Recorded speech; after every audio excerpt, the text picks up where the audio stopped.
Abonnez-vous et cliquez aussi sur la petite cloche de notification pour ne rien rater de nos prochaines vidéos. N'oubliez pas de partager aussi la vidéo et de la liker. Afrique N24. Bill, bonjour. Encore bonjour. Bill, je veux bien qu'on discute de la crise ukrainienne. Mais pour être franc, je suis un peu embarrassé. Parce que j'ai pu voir les limites du journalisme. J'ai pu voir les limites du journalisme. En épousant le métier, en l'aimant, en finançant même pour l'étudier. À mes frais, je ne m'y attendais pas à la fin voir des journalistes disserter de cette manière sur une crise que nous voyons, que nous vivons, qui n'a que, à tout casser, 8 ans d'âge. Parce que si on prend le format de Normandie ou bien les accords de Minsk, ça fait 8 ans seulement. Il y avait déjà la crise qui était pendante. Mais je coupe entre 2014 où on a vu pour la première fois la crise ukrainienne. Bill, j'ai envie de me déchirer les cheveux, de me les arracher d'abord et après déchirer ses cheveux, si c'est possible, comme on déchire un pain. J'ai vu les journalistes hexagonaux disserter sur l'Ukraine, j'ai dit c'est pas possible. Pire, j'ai vu Pascal Boniface, que moi je pensais pour le meilleur géostratège du monde. Ces livres sont dans ma bibliothèque, j'en écume. Je suis devenu même un client des éditions Hérodote. Rien qu'à cause de Pascal Boniface. Parce qu'il les écrit, et la maison d'édition me l'envoie directement. Mais j'ai vu Pascal Boniface disserter sur la crise ukrainienne. J'ai compris que non, on avait affaire à un Occident qui est sclérosé. Parce que l'intellectuel en Occident n'est pas au fait de ce que nous pensons. Curieusement, ce sont eux qui se baladent en Afrique pour nous donner les bonnes leçons de morale, en politique, en journalisme, en sciences humaines. Mais une fois que leurs intérêts sont menacés, tu découvres d'autres personnes. Bill, on ne va pas parler de l'Europe, on va parler plutôt du Mali. Ce que le Mali, et par ricochet, l'Afrique peut bénéficier de ça. Tu sais, Bill, dans toute chose dans la vie, que ce soit un échec, que ce soit un divorce, que ce soit même un accident de circulation, il y a toujours quelque chose de positif à prendre dedans. Quand tu as une petite amie qui dit ne t'aime plus, ça fait mal. Mais cherche à trouver le positif dans ça. Quand tu as une voiture qui te lâche, ça fait mal. Cherche à trouver le positif dans ça. C'est au niveau minimaliste que je te parle ainsi. Au niveau maintenant maximaliste, c'est-à-dire au niveau des États, c'est encore une chance, une opportunité que de se séparer de quelqu'un. Je ne vais pas refaire l'histoire. C'est quand ils ont mis l'embargo en 2014 sur la Russie qu'elle est devenue premier producteur de blé. Mais le camembert dont la France se vantait d'avoir le meilleur joyau au monde, mais les Russes te font le meilleur camembert. Mais la baguette, la fameuse baguette française, quand tu es en France et tu manges la baguette française, tu es fier, tu es content. Mais j'ai vu Gérard Depardieu dire que bon, voilà. En Russie, j'ai maintenant la meilleure baguette. La France ne me manque pas. Pour te dire que quand les Français ont joué au con, ils ont mis l'embargo sur les Russes. Qu'est-ce qu'ils ont fait? Les Russes sont venus chercher beaucoup de boulangers. Lesquels boulangers, une fois arrivés en Russie, ont appris aux Russes comment on fait les meilleures baguettes, les bonnes baguettes. Donc, sur le plan agroalimentaire, ils sont plus qu'autosuffisants. C'est-à-dire, ils ont pris le côté positif de l'embargo.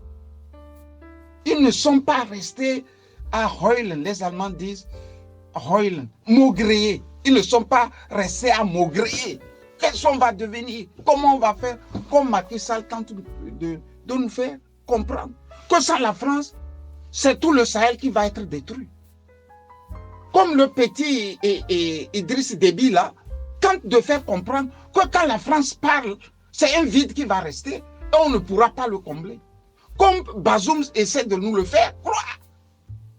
Donc, les Maliens devraient maintenant commencer par se dire que c'est une opportunité. C'est une opportunité, il faut en même temps la saisir, développer ce qu'on n'arrivait pas à développer et se débarrasser définitivement, je dis définitivement, de la France. Bill, regarde par exemple le Togo. Tout ce que nous faisons, on doit regarder vers la France. L'école, c'est la France. L'économie, c'est la France. Même le sport, le rêve, c'est d'aller jouer en France. Vous voyez? Je n'ai pas encore parlé des filles dont le rêve est seulement de marier un Français pour être heureuse. Il faut marier un blanc. Tu vois? Donc, quand des pays n'arrivent pas à se dire que non, un divorce, c'est une opportunité. Un échec, c'est une opportunité. On finit par voir le flou que nous avions. Nous sommes en plein bouleversement. Seuls ceux-là qui auront la chance et l'intelligence surtout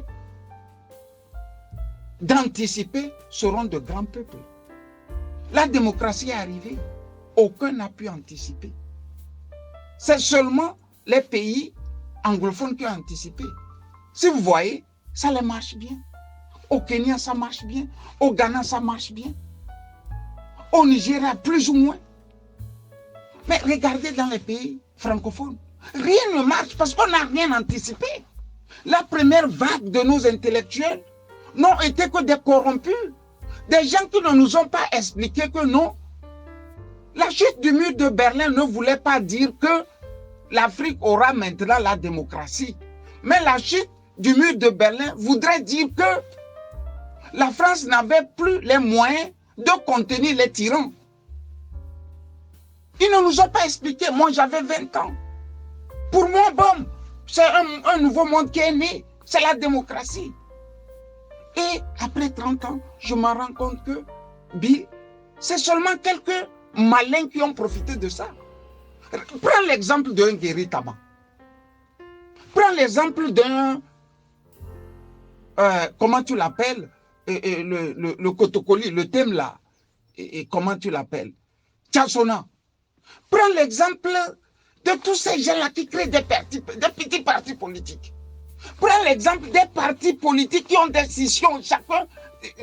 Chacun à un moment se dit, mais le patron a beaucoup bouffé.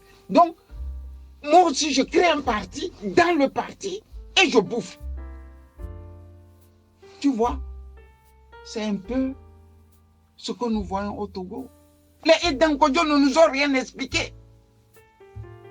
Eux, ils ont fait l'Europe. Ils savaient ce que c'est. Bon, pour moi, quand le mur est tombé, bon, c'est un mur. On m'a dit, bon, c'est deux blocs qui se querelaient. Mais on ne m'a pas dit que le bloc qui a vaincu, c'est-à-dire les communistes et les capitalistes qui ont vaincu l'autre bloc socialiste, communiste, n'était pas un bloc assez mauvais que ça. On ne m'a pas dit que non, la France ne pouvait plus gérer les choses. C'est pour ça qu'ils ont donné un choix disant de démocratie. Ils ne nous ont rien expliqué, nos intellectuels. Ils nous ont laissé comme ça. On est allé, on s'est cassé les dents. Eux, ils ont mis plein dans les poches. Leurs enfants étudient dans des meilleures écoles, dans des meilleures universités et se prépare encore à nous diriger. C'est ça la démocratie, Bill. Bill, c'est ça la démocratie. C'est ça la démocratie. En 30 ans, on a eu seulement des malins. Regarde, on va découper le Togo. Entre 2000, sinon entre 1990 et 2022. En 90, les plus malins qui ont compris que non, on peut ruser et faire des millions rapidement, en ont fait des millions, des milliards. C'est comme les pères d'autres Boupetsi. Ils comprennent tout de suite que bon, je peux jouer le jeu, je peux donner l'impression que bon, je lutte pour le peuple. Après, je bascule dans l'autre côté et je prends beaucoup d'argent. Ils ont fait ça. En 2005, vous voyez, tous les jeunes de la diaspora là, qui travaillent soit aux Nations Unies, soit dans des petites banques en France, sont venus entourer Faure Gnassingbé. Mais on a les mêmes salaires qu'ici en Europe. Ils savent que ici c'est très dur. Tu ne peux pas gagner facilement. Ils sont allés vers Faure Gnassingbé. Du jour au lendemain, ce qu'ils n'avaient jamais réalisé dans leur vie, ils ont réalisé ça enfin. C'est au nom de la démocratie. Regardez Gilbert Wombo. Il travaille à l'international. Mais travailler à l'international ne veut pas dire que tu es riche. Tu as un petit salaire qui te permet d'avoir une maison plus ou moins décente à louer. C'est tout. Mais une fois Premier ministre, vous avez vu ce qu'il a en même temps construit. Regardez, bon, comment Aoumé Zounou. Aoumé Zounou, bon, il faisait les petits trucs tout autour de Edem Kodjo. Après, bon, c'est ça la démocratie en Afrique. Bill, ça me fait mal. Mais les convulsions actuelles qui sont en train de se passer, écris-le blanc sur noir, les Africains ne vont pas tirer leur épingle du jeu. Les Togolais, j'en doute fort. Parce que si le monde actuel se dessine de la sorte, et qu'au Togo, une certaine opposition ne sait même pas qu'il faut savoir lire le monde et maintenant pousser la dictature dehors, c'est que quelque chose ne va pas. Quelque chose ne va pas. Quelque chose est en train de se passer. Mais qui va anticiper? Dans mon pays, le Togo, il n'y a personne. Les militaires qu'on pensait qu'ils pouvaient le faire, la plupart ont étudié en France et sont fiers d'appartenir à ce qu'ils appellent la famille. Parce que quand ils sortent de Saint-Cyr, ils ont une association ancienne de quoi? De Saint-Cyr. Ils ont de ces associations-là. Donc ce que la France va vouloir, c'est ce qu'ils vont vouloir. On n'a pas eu la chance d'avoir des officiers qui ont fait autre pays que la France.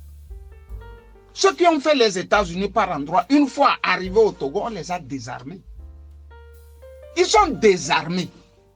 Quand je dis ils sont désarmés, on les laisse dans des unités où ils n'ont aucun poids valable. Donc ils ne peuvent pas mettre en pratique ce qu'ils ont étudié.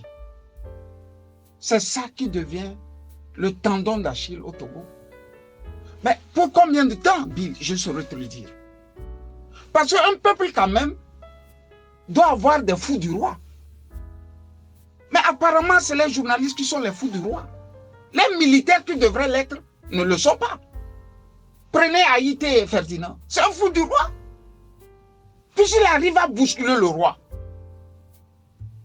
Mais ceux-là qui sont allés se former, une fois revenus, c'est des ventrolates, c'est des ventrocrates, c'est des gens de petit niveau. Manger, piller, faire l'amour. C'est-à-dire ils sont au stade même animal. Manger, piller la République, faire l'amour. Sinon la sécurité du Togo, vous voyez, toutes les fois qu'il y a un problème, on leur dit, écoutez, et allez sauver les Togolais, ils ne font que casser les pieds. J'en veux pour preuve. Quand le corona est apparu, La première des réactions de nos soldats, c'est de casser les pieds, les jambes, je ne sais pas, casser les yeux de la population. Quand vous avez ça, qu'est-ce que tu veux que ce pays-là devienne? Bill, il faut faire quelque chose. Il faut que quelqu'un se lève et dise que ça suffit. Sinon, on ne s'en sortirait pas. Toi, tu es aux États-Unis, moi, je suis en Europe. Nous voyons ce qui se passe. Et les autres, Bill, et les autres.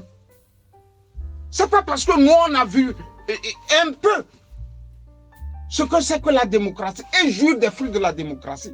Quand on va se lever, on va dire, parce qu'il y a la mort, bon, il ne faut plus rien faire, comme j'entends dire. Ah, ben Camus, tu sais, c'est trop dangereux, ben, tu peux mourir, ben, ils vont te tuer. Tu as vu comment ils ont fait à Oumoulou? Mais écoutez, avant qu'ils arrêtent Oumoulou, les gars la tuaient déjà. Ceux-là, ils ont tué là. Le petit Kadanga a tiré dessus là. Dans son petit garage là. Quand il s'est levé là, il savait que Katanga va le tuer. Vous qui dites ça là, qu'on va tuer les autres là, vous allez mourir avant Camus Ali. Parce que vous là, vous êtes toujours en train d'aller là-bas. Les balles perdues de ces gens-là peuvent vous arrêter partout. Si vous ne pouvez pas nous donner la force, nous galvaniser, ne nous découragez pas. Ceux-là qui nous ont fatigués ces derniers jours, on va te tuer, on va te faire ça, on va t'arrêter, on va te faire ça. Continuez. Moi, ça ne m'intéresse pas. Parce que personne ne nous a dit de faire ce que nous faisons. Et puis, on n'a jamais pris un rond chez quelqu'un pour faire ce que nous faisons. Nous pensons que c'est bon pour les autres. C'est pour ça qu'on le fait. Et comme j'aime toujours les anecdotes, Mussolini était un fils de forgeron en Italie. Je dis Mussolini, Benito était un fils de forgeron. Au milieu des nobles, il a fini par prendre l'Italie. Donc, ceux-là qui pensent que on peut naître pauvre et ne pas ou grandir et tenir les peuples ont tort. Ce n'est pas quand on est Nyasingbe Yadima, quand on a le monopole de diriger un pays. C'est ma philosophie de vie. C'est notre philosophie de vie. On est nombreux comme ça au Togo à faire ce que nous pouvons pour ce pays. Et gratuitement. Parce que personne, nous lançons le défi. Nous lançons ce défi à quelqu'un pour qu'il sorte dire qu'on le fait moyennant un rond. Bon week-end à tous. Camus salut.